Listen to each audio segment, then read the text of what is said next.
Hello बच्चों, एक बार फिर से आपका वेलकम है हमारे केमिस्ट्री क्लास में, जो केमिस्ट्री माय ड्रीम के नाम से चैनल चल रहा है। ठीक है, तो देखिए यही सॉल्यूशन चैप्टर जो चैप्टर 1 है आपका, वो कंटिन्यूड रहेगा।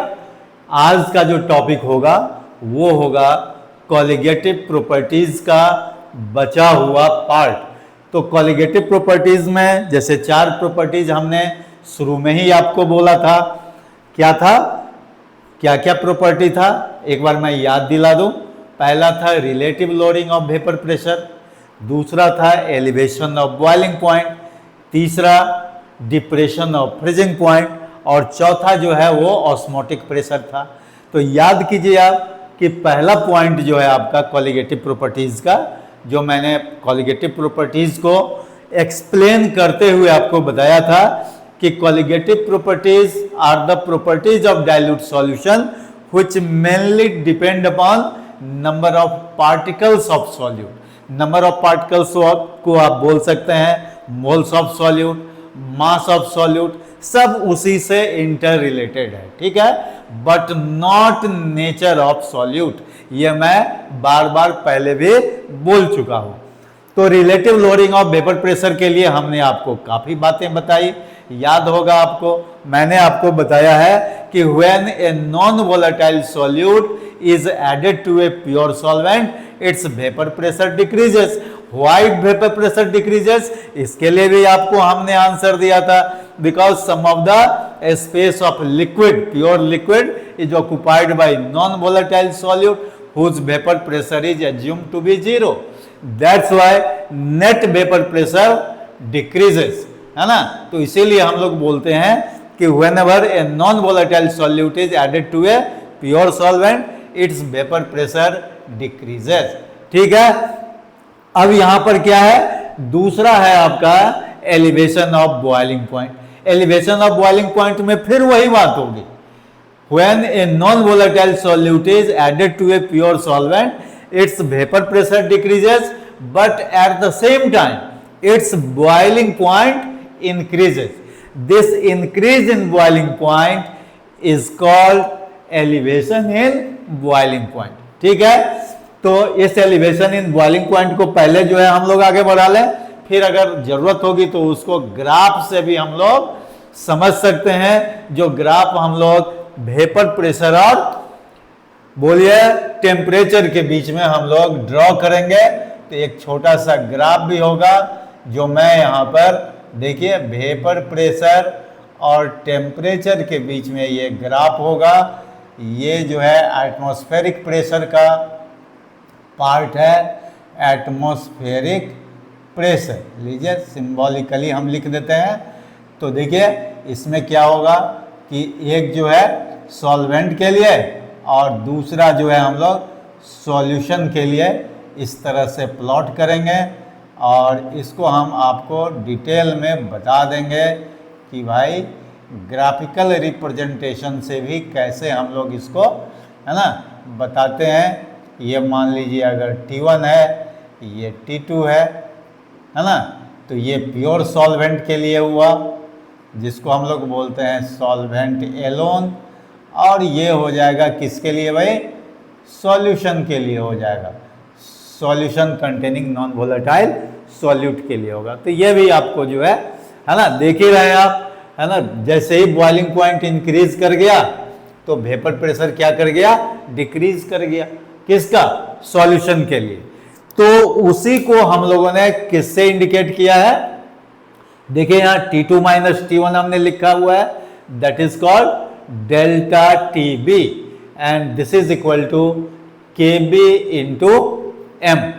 अब ये KB इंटू M क्या है बताइए, तो KB यहां पर सब कुछ लिखा हुआ है। देखिए delta TB is what, elevation of boiling point यहां पर लिखा हुआ है।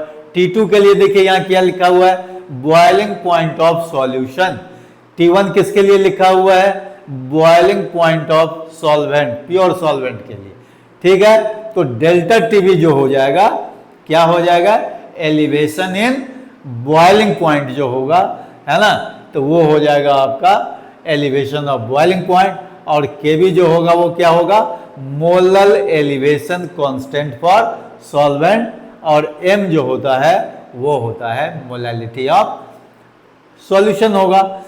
तो क्या होगा, ये हमेशा दिमाग में रखना है कि जो सॉल्वेंट है उसका एक सर्टेन वेपर प्रेशर होता है सर्टेन टेम्परेचर पर, लेकिन उस सॉल्वेंट में जैसे ही हम नॉन वोलेटाइल सॉल्यूट मिलाएंगे तो उसका वेपर प्रेशर डिक्रीज कर जाएगा, क्योंकि some of the surface area of solvent is covered by non volatile solute, but at the same time उसका वेपर प्रेशर इंक्रीज कर जाएगा, क्योंकि आप जानते हैं कि वेपर प्रेशर जो है कैसे एटमॉस्फेरिक प्रेशर और बॉइलिंग पॉइंट से रिलेटेड है। आप एक बॉइलिंग पॉइंट का ये पढ़े भी होंगे कि when atmospheric pressure becomes equal to vapour pressure of a liquid, the liquid begins to boil. तो इसीलिए हम लोगों ने यहाँ पर एटमॉस्फेरिक प्रेशर एक मेंटेन किया है, तो ये वेपर प्रेशर ऑफ सॉल्वेंट के लिए है, ये वेपर प्रेशर ऑफ सॉल्यूशन के लिए है। ठीक है, तो आप टेम्परेचर के लिए आपको यहाँ पर कंफ्यूजन में रहने की जरूरत नहीं है। देखिए अगर ये T2 है तो यहाँ पर आपको देखिए इसका बॉइलिंग पॉइंट क्या हो रहा है, इंक्रीज कर रहा है।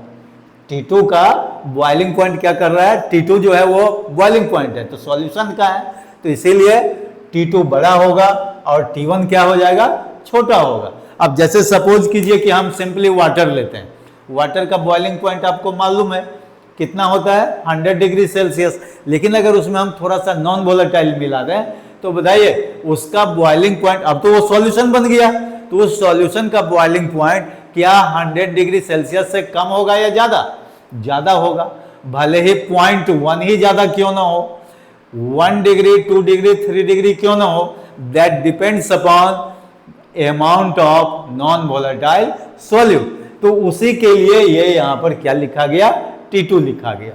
तो T2 से T1 को माइनस करेंगे, ये इंक्रीज्ड बॉइलिंग पॉइंट है और ये boiling point of pure solvent है, देखिए यहां पर दिया हुआ वो कम होगा सॉल्यूशन के कंपैरिजन में।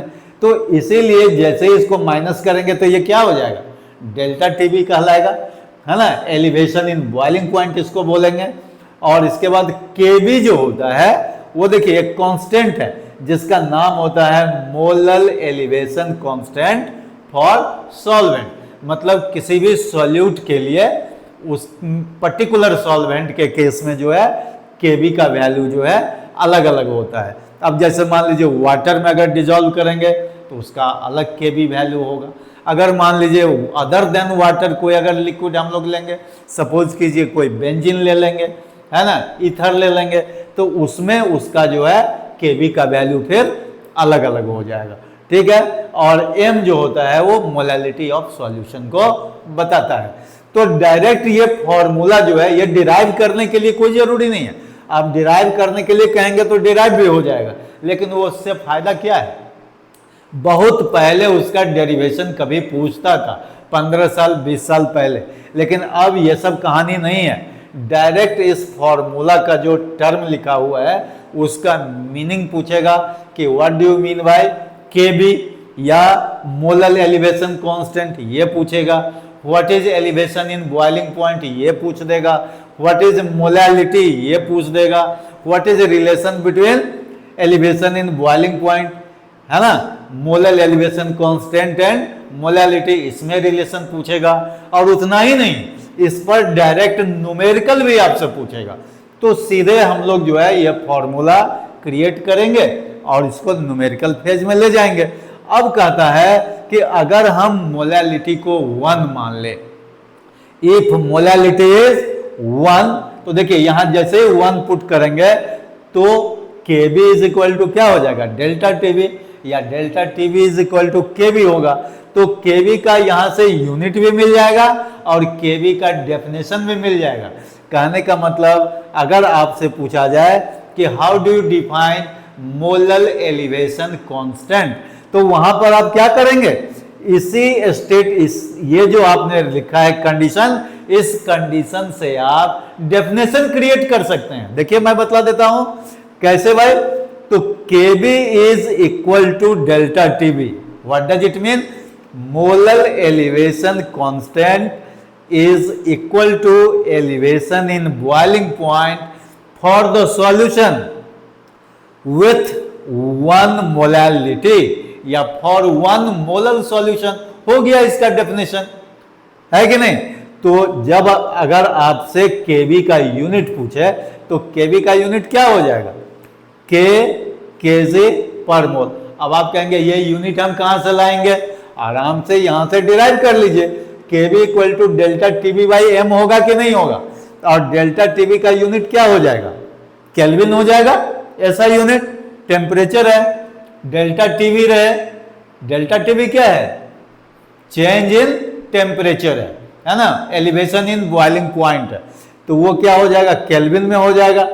और मोलालिटी के लिए क्या होता है, मोल पर केजी होता है, लेकिन जैसे ही पर मोलालिटी हो जाएगा, है ना, तो वो क्या हो जाएगा, केजी पर मोल हो जाएगा, है ना, वो रेसिप्रोकल में आ जाता है। देखिए एम को इधर लाएंगे तो डेल्टा टीवी बाई एम हो जाएगा, तो फिर उसका यूनिट क्या हो जाएगा, केजी पर मोल हो जाएगा। तो टोटल हो गया केजी पर मोल, है ना।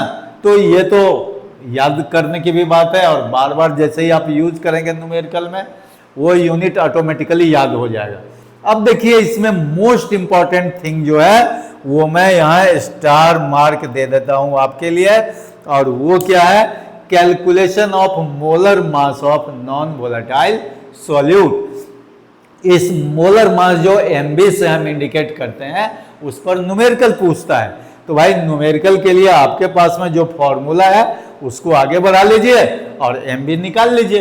कैसे होगा, देखिए डेल्टा टीवी यहाँ है, delta TV is equal to KV into M, इसी से आगे बढ़ जाइए। केवी इंटू एम को आप लिख सकते हैं ना, number of moles of solute by mass of solvent in KG. तो एनबी बाई डब्ल्यू ए ले लिए, क्योंकि सॉल्वेंट के लिए हम लोग ए लेते हैं।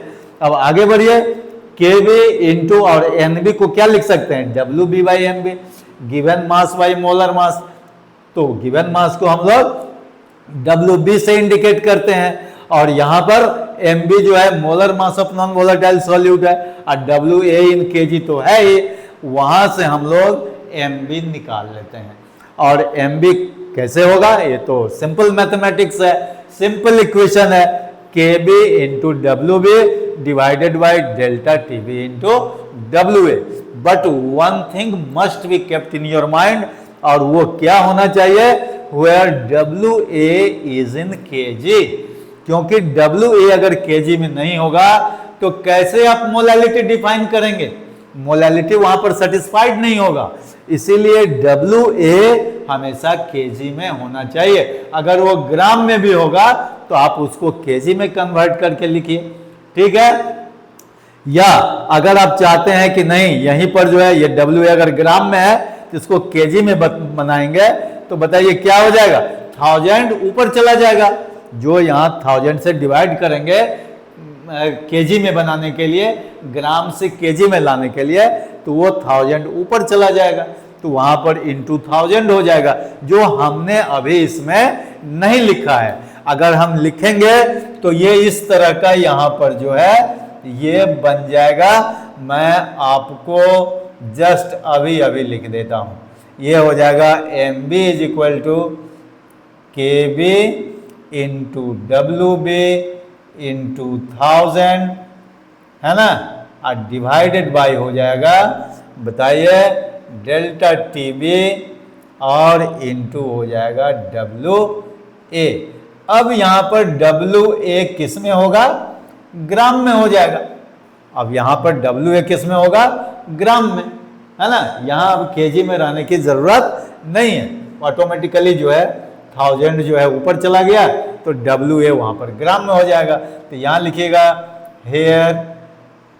Here W A is in gram, is in gram, ये जो है आप लिख सकते हैं, है ना। तो जैसे ही इस पर न्यूमेरिकल बनाएंगे आपका सारा प्रॉब्लम दूर। और जितना भी मैं फॉर्मूला डिराइव कर रहा हूं या लिख रहा हूं, सब पर मैं एक एक न्यूमेरिकल तो आपको बनवाऊंगा ही। मैं पहले बनाऊंगा, फिर आपका मैं फीडबैक जानूंगा कि आपसे बन रहा है कि नहीं बन रहा है। ठीक, चलिए तो नेक्स्ट हम लोग आते हैं थर्ड जो आपका है डिप्रेशन ऑफ फ्रीजिंग पॉइंट।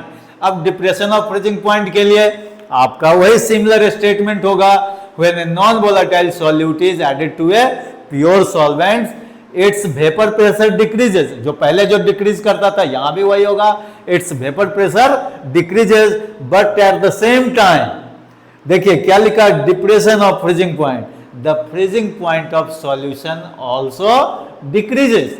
वहां पर बॉइलिंग पॉइंट इंक्रीज करता था, यहां पर फ्रीजिंग पॉइंट क्या होगा, सॉल्यूशन का डिक्रीज कर जाएगा, प्योर सॉल्वेंट से घट जाएगा। तो उसके लिए देखिए हमने क्या लिया है, T2 माइनस T1 फिर से मैंने लिखा हुआ है is equal to delta TF। यहां पर क्या हो जाएगा, डेल्टा TB की जगह TF हो जाएगा। This is equal to KF into M होगा, और KF यहां पर क्या होगा, मोलल डिप्रेशन कांस्टेंट। वहां KB था मोलल एलिवेशन कांस्टेंट, तो उसी तरह से यहां हो जाएगा KF, और ये होगा molal depression constant into molality. और फिर वही देखिए T2 इक्वल टू यहां क्या हो जाएगा, freezing point of pure solvent. देखिए यही यहां पर समझने की बात है, यही T2 यहां पर क्या था, boiling point of pure boiling point of solution, और T1 था boiling point of pure solvent. लेकिन यहां देखिए उलट गया, क्योंकि यहां तो डिक्रीज कर रहा है, तो इस हिसाब से हम लोग मान रहे हैं T2 अब हो जाएगा freezing point of pure solvent, और T1 जो हो जाएगा freezing point of solution containing non volatile solute. बिल्कुल सही है, क्योंकि फ्रीजिंग पॉइंट ऑफ सॉल्यूशन घट रहा है, और डेल्टा TF क्या हो जाएगा, डिप्रेशन ऑफ फ्रीजिंग पॉइंट, जो मैंने कई बार बताया आपको, KF के बारे में बतला चुके हैं, मोलर डिप्रेशन कांस्टेंट होगा, और मोलर डिप्रेशन कांस्टेंट भी किसी सॉल्वेंट के लिए सर्टेन टेम्परेचर पर फिक्स्ड होगा। जैसे वहां पर KB का वैल्यू दिया हुआ रहेगा, उसी तरह से यहाँ KF का वैल्यू दिया हुआ रहेगा किसी सॉल्वेंट के लिए। यहां देखिए लिखा हुआ है here molar mass of non volatile solute, जो MB निकालेंगे similar to elevation in boiling point. देखिए हम लोग डायरेक्ट लिख लिए, इतना करने की जरूरत ही नहीं है, वो भी अगर आप चाहेंगे तो रफ पर करके अपना टेस्ट कर लीजिएगा, चेक कर लीजिएगा। देखिए MB इक्वल टू है KF इंटू WB, है ना, यहाँ पर KB इंटू WB, उसी तरह से यहां पर है KF into WB by delta TF into WA, where WA is in kg। लेकिन यही WA अगर ग्राम में दिया हुआ रहे तो आपको क्या करना होगा, उसको kg में कन्वर्ट कर देना होगा, 1000 से यहाँ डिवाइड कर देंगे, और जैसे ही 1000 से डिवाइड करेंगे वो 1000 कहां चला आएगा, न्यूमरेटर में चला जाएगा, जैसा कि हमने यहां पर लिखा है। तो इसी तरह से MB का वैल्यू क्या हो जाएगा, KB की जगह KF हो जाएगा, KF into WB into 1000 divided by delta TF into WA हो जाएगा कि नहीं, यहां पर किसके लिए, डिप्रेशन ऑफ फ्रीजिंग पॉइंट के लिए। तो इस तरह से आपका तीसरा जो है कॉलिगेटिव प्रॉपर्टीज क्लियर हो जाता है। और याद रखिए कि हर एक केस में, चाहे वो relative loading of vapour pressure हो, एलिवेशन ऑफ बॉइलिंग पॉइंट हो, डिप्रेशन ऑफ फ्रीजिंग पॉइंट हो, molar mass of non volatile solute हमको निकालना है, और उस पर ढेर सारे न्यूमेरिकल्स जो है NCERT से लेकर के अदर देन NCERT जो भी रेफरेंस बुक है उसमें भरा हुआ है। और उतना ही नहीं, ये JEE मेंस तक डायरेक्ट एक क्वेश्चन आपका है ना कॉलिगेटिव प्रॉपर्टीज से रहता ही है, इसीलिए उस न्यूमेरिकल के लिए काफ़ी हम प्रैक्टिस कराएंगे। पहले हम लोग थ्योरी कंप्लीट कर लेते हैं, है ना। तो जिस तरह से यहाँ पर देखिए ग्राफिकल रिप्रेजेंटेशन है between vapour pressure and temperature, है ना, ये वेपर प्रेशर एंड टेम्परेचर यहाँ पर है, देखिए ये शॉर्ट फॉर्म में लिखे हैं। तो उसी तरह से हम लोग डिप्रेशन ऑफ फ्रीजिंग पॉइंट के लिए भी ग्राफिकल रिप्रेजेंटेशन है, जो आप थोड़ा सा माइंड लगाएंगे तो वो आप अपने से कर लेंगे, कहीं कोई दिक्कत नहीं है। बिल्कुल सिमिलैरिटी है। यहाँ पर एलिवेशन इन बॉइलिंग पॉइंट होगा सॉल्यूशन का, और यहाँ पर depression in freezing point of solution होगा। अब जो हमारा फोर्थ कॉलिगेटिव प्रॉपर्टी है वो होगा ऑस्मोटिक प्रेशर। तो अब हम आपके लिए ऑस्मोटिक प्रेशर में काम करेंगे, ठीक है। लीजिए ऑस्मोटिक प्रेशर के लिए देख लीजिए। तो अब हम लोग आ जाएंगे ऑस्मोटिक प्रेशर के लिए, ठीक है। तो ऑस्मोटिक प्रेशर में मैं आपको ये बता दूं कि ऑस्मोसिस नाम तो खूब सुने होंगे आप लोग, क्लास 10 तक जो है बच्चे काफी सुनते हैं ऑस्मोसिस के बारे में। तो पहले मैं अपना चौथा जो है ये कॉलिगेटिव प्रॉपर्टी लिख लूं, वो होगा ऑस्मोटिक प्रेशर। तो मैं पहले लिख देता हूं, देखिए ये हो गया ऑस्मोटिक प्रेशर। लेकिन कहता है कि ऑस्मोटिक प्रेशर जानने के लिए सबसे पहले क्या जानना पड़ेगा, ऑस्मोसिस जानना पड़ेगा। तो ये जो टर्म आपका ऑस्मोसिस है, पहले इसको हम लोग अच्छी तरह समझ लें, इसके बाद ऑस्मोटिक प्रेशर बिल्कुल आपके माइंड में सेट हो जाएगा। तो इसके लिए देखिए हम एक फिगर ड्रॉ कर रहे हैं। इस फिगर को अच्छी तरह से आप जो है देखें। इस फिगर में हम लोग जैसे मान लीजिए कोई आपका एक कंटेनर हमने क्लोज्ड कंटेनर टाइप का ले लिया, ठीक है, या टैंक ले लिया, जो भी है देख लीजिए। यहाँ पर इसमें हमने बीच में जो है एक मेम्ब्रेन लगा दिया जिसका नाम है सेमी परमिएबल मेम्ब्रेन। ये जो है क्या नाम है, सेमी परमिएबल मेम्ब्रेन। अब ये सेमी परमिएबल मेम्ब्रेन जो है ये क्या काम करता है, सेमी परमिएबल मेम्ब्रेन, ठीक है। इसको शॉर्ट फॉर्म में हम लोग क्या लिखते हैं, एसपीएम लिखते हैं। क्या लिखते हैं, एसपीएम, सेमी परमिएबल मेम्ब्रेन। अब यहाँ पर जो है हम लोग सॉल्वेंट दे देंगे, प्योर सॉल्वेंट, और यहाँ पर जो सॉल्यूशन एक बनाया हुआ उस सॉल्वेंट में है वो दे देंगे, ये हो जाएगा सॉल्यूशन, ठीक है। तो कहता है कि अगर किसी सॉल्वेंट को किसी सॉल्यूशन के कांटेक्ट में रख दे through a semi permeable membrane, तो कहता है कि ये सॉल्वेंट पार्टिकल्स जो है सॉल्यूशन की तरफ जो है ये फ्लो करना शुरू कर जाएगा। कौन सा पार्टिकल, सॉल्वेंट पार्टिकल, है ना। तो कहता है कि सॉल्वेंट पार्टिकल्स का सॉल्यूशन में फ्लो करना जो कहलाता है वो यहां पर क्या कहलाएगा, ऑस्मोसिस कहलाएगा। तो flow of solvent particles from solvent to solution through a semi permeable membrane is called osmosis. एक वो हो गया। दूसरा अगर आप कहेंगे कि और कोई सिचुएशन हो सकता है, तो बिल्कुल सब सिचुएशन होगा। यहां देखिए अभी हम लोग क्या करते हैं, फिर उसी तरह से वो हम लोगों ने एक कंटेनर ले लिया, इसमें हम लोग सॉल्यूशन ले लेते हैं। ये सॉल्यूशन कोई ए है और ये जो सॉल्यूशन है वो क्या है, सॉल्यूशन नंबर बी। अब इस सॉल्यूशन ए और बी में देखिए इसका जो है लोअर कॉन्सेंट्रेशन है, ये है लोअर कॉन्सेंट्रेशन और ये है हायर कॉन्सेंट्रेशन। अब लोअर कॉन्सेंट्रेशन और हायर कॉन्सेंट्रेशन का मतलब क्या हुआ, ये बताइए। ये हमने आपको बताया हुआ है शुरू में ही कि अगर सॉल्यूशन में सॉल्यूट का अमाउंट थोड़ा ज़्यादा हो तो उसका कॉन्सेंट्रेशन बढ़ गया, और अगर उस सॉल्यूट का अमाउंट अगर कम हो तो वो क्या हो जाएगा, उसका कॉन्सेंट्रेशन घट जाता है। कहने का मतलब the concentration of solute mainly concentration of solution mainly depends upon amount of solute present in the solution। तो यहाँ पर लोअर कॉन्सेंट्रेशन का मतलब है कि इस सॉल्यूशन में सॉल्यूट का अमाउंट कम है, और हायर कॉन्सेंट्रेशन का मतलब हुआ कि इस सॉल्यूशन में सॉल्यूट का अमाउंट थोड़ा कंपैरेटिवली ज्यादा है।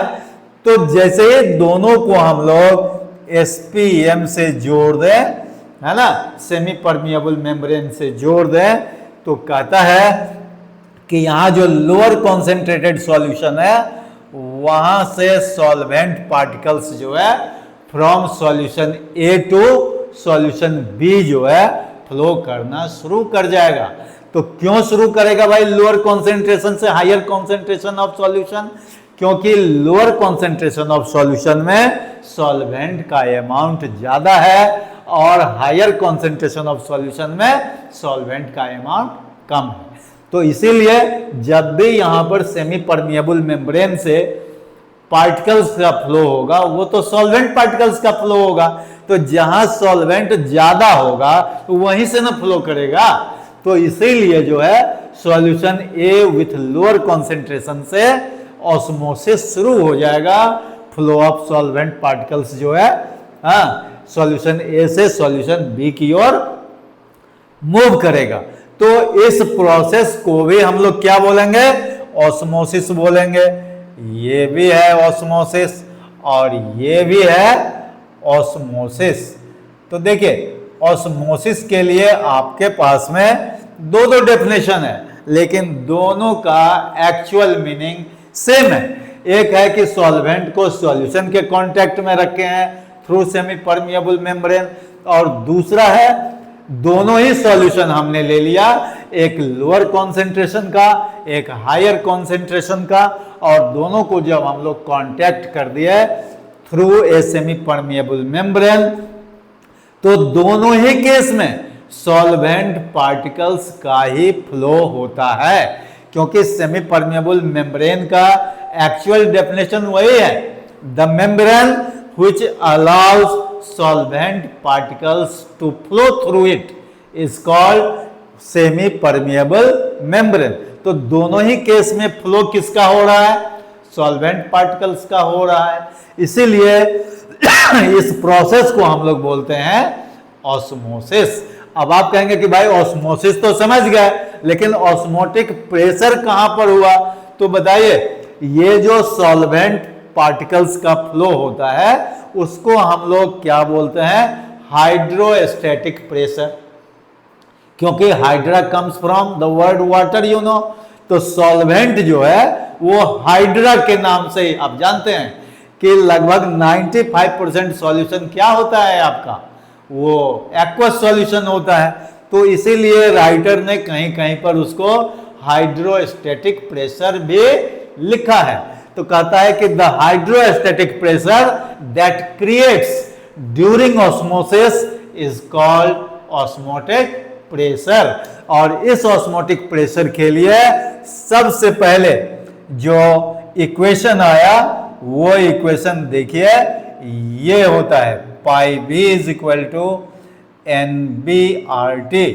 बी तो जानते ही आप, नॉन वोलेटाइल सॉल्यूट के लिए हम लोग यूज करते हैं। तो pi B is equal to N B R T, और ये सबसे पहले किसने दिया है भाई?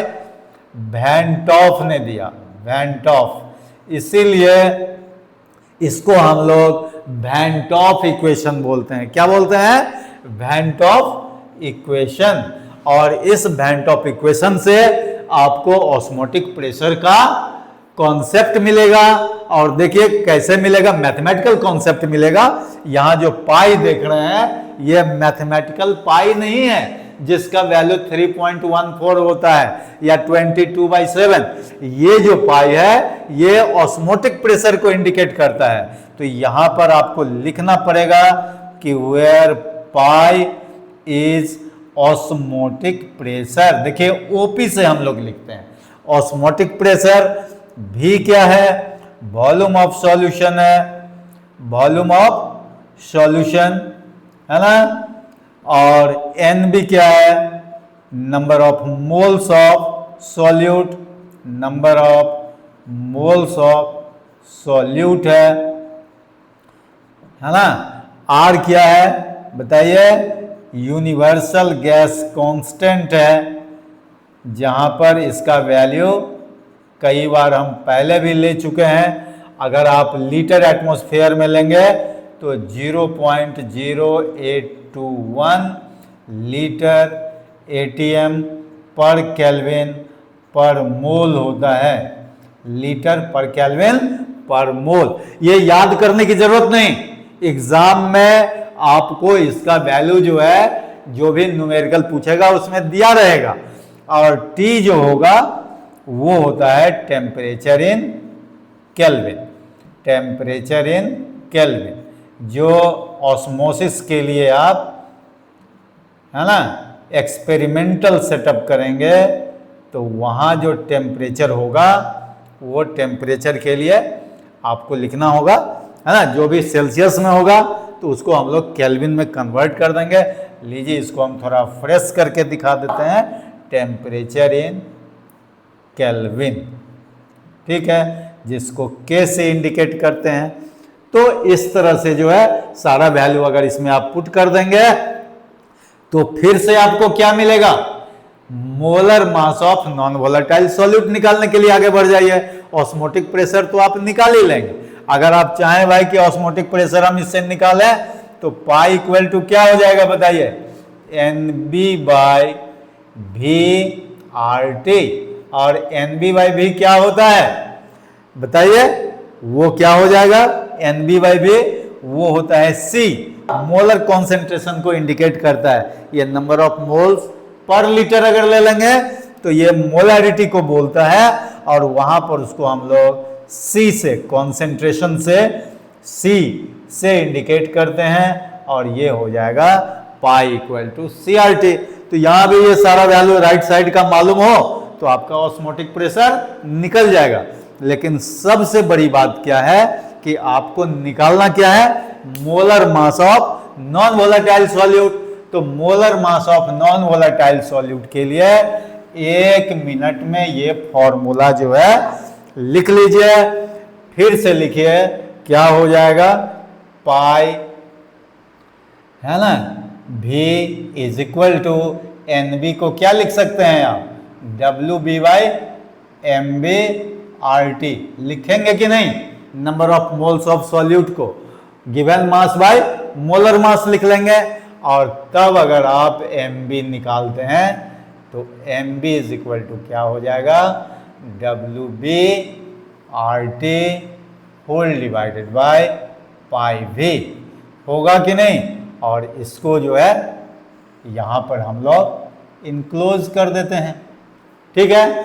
तो ये MB निकल गया, molar mass of non volatile solute. यहाँ पर आप चाहें तो इसको लिख सकते हैं कि MB क्या है, मोलर मास, हम कई बार लिख चुके हैं, molar mass of non volatile solute, ये MB हो गया। तो इस तरह से चारों क्वालिटेटिव प्रॉपर्टीज तो पढ़ ली है, लेकिन एक क्वेश्चन काफी इंपॉर्टेंट है अभी बचा हुआ, और वो क्वेश्चन क्या है कि आपको जो है रिवर्स ऑस्मोसिस, काफी आजकल जो है RO है ना, या RO आप लोग जानते हैं, है ना, किसके लिए भाई, तो वाटर जो लेते हैं, RO का पानी पी लो, तो RO क्या है वहां पर, वही रिवर्स ऑस्मोसिस है। तो देखिए ये रिवर्स ऑस्मोसिस को ही हम लोग RO बोलते हैं, और ये है क्या, रिवर्स ऑस्मोसिस। अब ये रिवर्स ऑस्मोसिस के लिए आपके पास में क्या होता है, ऑस्मोसिस का ऑपोजिट, कहने का मतलब सॉल्वेंट पार्टिकल्स जिधर से फ्लो कर रहा है उसके ऑपोजिट अगर फ्लो हो जाए तो उसको हम लोग क्या बोलेंगे, रिवर्स ऑस्मोसिस बोलेंगे। तो रिवर्स ऑस्मोसिस के लिए कोई भी एग्जाम्पल आप यहां पर ले लीजिए, वही देखिए जो हमने अभी अभी आपको ये जो कंडीशन दिया था ऑस्मोसिस के लिए, दो सॉल्यूशन के लिए आप उसको भी ले सकते हैं, सॉल्यूशन ए, ये सॉल्यूशन बी हो गया, है ना, ये है लोअर कॉन्सेंट्रेशन और ये है यहां पर हायर कॉन्सेंट्रेशन। देखिए हायर कॉन्सेंट्रेशन के लिए हम लोग HC लिखते हैं, लोअर कॉन्सेंट्रेशन के लिए LC लिखते हैं, मतलब ऐसे इंडिकेट करते हैं। और ये SPM हो गया, मतलब सेमी परमिएबल मेम्ब्रेन। अब अगर आपको मान लीजिए रिवर्स ऑस्मोसिस कराना होगा, ऑस्मोसिस तो लोअर कॉन्सेंट्रेशन से हायर कॉन्सेंट्रेशन की ओर होता है सॉल्यूशन में, लेकिन अगर आपको रिवर्स ऑस्मोसिस कराना होगा तो higher concentration of solution to lower concentration of solution कराना होगा। तो उसके लिए क्या करना होगा, एक्स्ट्रा प्रेशर आपको जो है सॉल्यूशन बी के तरफ एक्सर्ट करना पड़ेगा। और वो कितना भाई, एक्स्ट्रा प्रेशर कितना, तो extra pressure more than osmotic pressure. जितना ऑस्मोटिक प्रेशर उसमें डेवलप किया था उससे ज्यादा प्रेशर आपको किधर लगाना पड़ेगा, सॉल्यूशन बी की तरफ, जहां पर हायर कॉन्सेंट्रेशन है इसका। तो तुरंत सॉल्वेंट पार्टिकल्स जो है उल्टा, देखिए यहां हायर टू लोअर जो है फ्लो करना शुरू कर देगा। और जैसे ही ये फ्लो करेगा solvent particles from higher concentration of solution to lower concentration of solution, तो वो क्या कहलाएगा, रिवर्स ऑस्मोसिस कहलाएगा।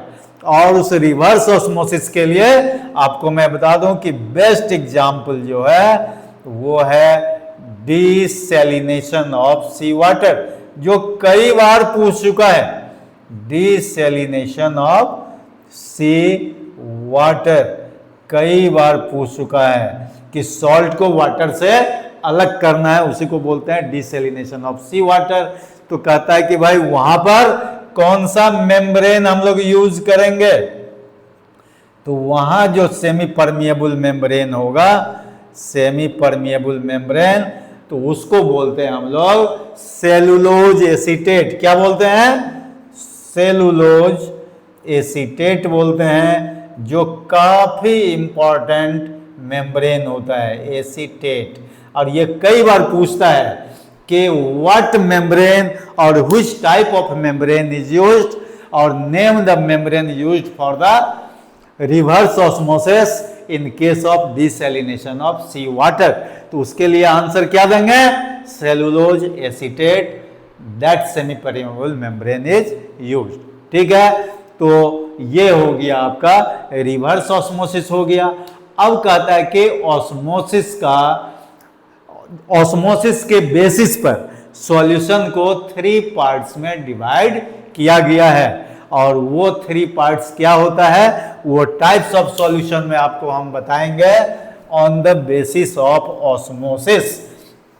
तो ये भी एक क्वेश्चन होता है छोटा सा, कहता है कि types of solution on the basis of osmosis. तो उसके लिए पहला टाइप जो है इसका नाम है आइसोटोनिक सॉल्यूशन। क्या नाम है, आइसोटोनिक सॉल्यूशन, है ना। आइसोटोनिक सॉल्यूशन कहता है कि व्हेन, है ना, osmotic pressure of 2 solutions is equal, that is called, है ना, आइसोटोनिक सॉल्यूशन। अब मान लीजिए ये सॉल्यूशन ए है, यह सॉल्यूशन बी है। अब दोनों का अगर ऑस्मोटिक प्रेशर इक्वल हो जाए, है ना, दोनों के लिए अगर ऑस्मोटिक प्रेशर सेम हो जाए, तो इस सिचुएशन को हम लोग क्या बोलेंगे, आइसोटोनिक बोलेंगे। कहने का मतलब 2 solutions are said to be isotonic with each other if their osmotic pressure remain same. कहने का मतलब दोनों का अगर ऑस्मोटिक प्रेशर सेम हो तो दोनों ही सॉल्यूशन क्या कहलाएगा, आइसोटोनिक विथ ईच अदर कहलाएगा। इसीलिए यहां पर एक जो है आप स्टार मार्क देकर के लिखिए कि इसका बायोलॉजिकल इंपॉर्टेंस जो अलग से है वो हम आपसे डिस्कस कर लेंगे, लेकिन तब तक तो आप आइसोटोनिक सॉल्यूशन के लिए लिख लीजिए। कहता है कि फ्लूइड ऑफ आरबीसी, है ना, रेड ब्लड कार्पसल्स में जो फ्लूइड होता है उसका देखिए इज आइसोटोनिक विथ 0.91 कहीं पर लिखता है, या सिंपली 0.9 भी लिख सकते हैं आप। इतना परसेंट एक्वस NaCl, जिसको ब्राइन भी आप बोलते हैं, है ना, aqueous solution of common salt, है ना, एक्वस NaCl सॉल्यूशन, इसके कहता है आइसोटोनिक होता है। यही कारण है कि इंजेक्टेबल मेडिसिन जो भी होता है, जो वेन में दिया जाता है या इंट्रावेनस मेडिसिन भी उसको बोलते हैं, उसको हम लोग क्या कर देते हैं 0.91% एक्वा सॉल्यूशन मिला करके आइसोटोनिक बना देते हैं। और आइसोटोनिक बनाएंगे तो ऑस्मोसिस नहीं होगा, वो ऑस्मोसिस को प्रोटेक्ट करेगा। और उसका एडवांटेज क्या होगा कि वो जो ब्लड सेल्स है उसमें न कभी रप्चरिंग होगा, रप्चरिंग का मतलब होता है उसका बर्स्ट कर जाना, और न ही वो श्रिंकेज होगा, जिसमें क्या होता है कि एक्सेस फ्लूइड जो होता है वो सेल से मेडिसिन में बाहर आ जाता है। तो उसको बोलते हैं कि ऑस्मोसिस नहीं होना। लेकिन अगर ऑस्मोसिस हो गया तो क्या हो जाएगा, आइदर रप्चरिंग ऑफ सेल हो जाएगा, सेल के अंदर जो है एक्सेस फ्लूइड पास कर जाएगा, कहां से, मेडिसिन से, है ना, या नहीं तो कभी अगर मान लीजिए कि मेडिसिन हाइपरटोनिक हो गया, और हाइपोटोनिक जो वर्ड हम लोग यूज कर रहे हैं जिसमें ऑस्मोटिक प्रेशर कम है, वहां से जो है फ्लूइड कहां चला आता है, मेडिसिन में आ जाता है, जो वो श्रिंकेज ऑफ ब्लड सेल्स हो जाता है। तो ये तो आइसोटोनिक हुआ, और दूसरा जो नाम है वो होता है हाइपरटोनिक, है ना, और तीसरा जो होता है वो होता है हाइपोटोनिक। तो देखिए 3 तरह का जो है इस सॉल्यूशन का यहां पर नेचर बन जाएगा, किसके बेसिस पर, ऑस्मोसिस के बेसिस पर। तो हाइपरटोनिक का मतलब क्या हुआ, मोर ऑस्मोटिक प्रेशर, है ना, और हाइपोटोनिक का मतलब क्या हुआ, लेस ऑस्मोटिक प्रेशर। तो जब भी आपका ऑस्मोसिस होगा वो हमेशा हाइपोटोनिक टू हाइपरटोनिक होगा। तो यहां पर ये भी स्टार मार्क देकर के लिख लीजिए कि ऑस्मोसिस ऑलवेज टेक्स प्लेस, है ना, फ्रॉम, बोलिए, hypotonic to hypertonic, hypotonic to hypertonic solution, hypertonic solution, है ना। तो इस तरह से जो है आपका ऑस्मोसिस होगा। तो वही बायोलॉजिकल इंपॉर्टेंस ऑफ ऑस्मोसिस में जो है हम लोग क्या करेंगे कि 2 कंडीशन को, रप्चरिंग ऑफ सेल जिसको हम लोग क्या बोलते हैं, हेमोलाइसिस बोलते हैं, जिसको बर्स्टिंग ऑफ सेल बोलते हैं, जहां पर ऑस्मोसिस हो जाता है, कहां से कहां भाई, तो मेडिसिन से एक्सेस फ्लूइड जो है कहां पास कर जाता है, सेल में चला जाता है।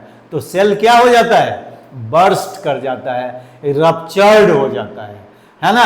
और अगर मान लीजिए कि मेडिसिन ही हाइपरटोनिक है और सेल का जो फ्लूइड है वो अगर हाइपोटोनिक नेचर का है, तो फिर एक्सेस फ्लूइड सेल से कहां जाता है, मेडिसिन में। उस समय सेल का श्रिंकेज होता है जिसका नाम है प्लाज्मोलाइसिस। तो 2 होता है, एक होता है हेमोलाइसिस, हेमोलाइसिस जहां पर होता है bursting of cell, bursting of cell मतलब ब्लड सेल, सेल का मतलब यहां पर ब्लड सेल समझ लीजिए। और एक होता है प्लाज्मोलाइसिस जिसको हम लोग बोलते हैं श्रिंकेज, क्या बोलते हैं, श्रिंकेज ऑफ ब्लड सेल। तो कहने का मतलब है कि दोनों को ही हम लोग प्रोटेक्ट कर सकते हैं, कब, if both the solution are isotonic with each other. Both the solution का मतलब यहां क्या हुआ कि देखिए the fluid present in the RBC must be isotonic with 0.91% aqueous NaCl solution which is involved या which is found in intravenous medicine, injectable medicine. Is it clear? तो इस तरह से हम लोग, है ना, चारों कॉलिगेटिव प्रॉपर्टीज 1 by 1 पढ़ लिए। और इस पर जो न्यूमेरिकल होगा वो मैं लास्ट क्लास अगले वाले क्लास में, है ना, कुछ तो मैंने पहले बतलाया है न्यूमेरिकल, लेकिन वो अदर सिचुएशंस में कॉन्सेंट्रेशन ऑफ सॉल्यूशन वगैरह में बताया, लेकिन कॉलिगेटिव प्रॉपर्टीज का न्यूमेरिकल हम नेक्स्ट क्लास में आपसे डिस्कस करेंगे। ठीक है, तो तब तक के लिए आप जो है पूरी तरह से इसको प्रैक्टिस में ले आएंगे। I hope you must keep your self safe, fit and fine. ठीक है, तभी तो आप आगे का काम जो है, बड़ा ड्रीम जो है पूरा करेंगे through my what, chemistry my dream के जरिए जो हमारा चैनल है। ओके, इस पर आप देखते रहिए लगातार और अपना जो है नॉलेज गेन करते रहिए। Okay, thank you, all the best.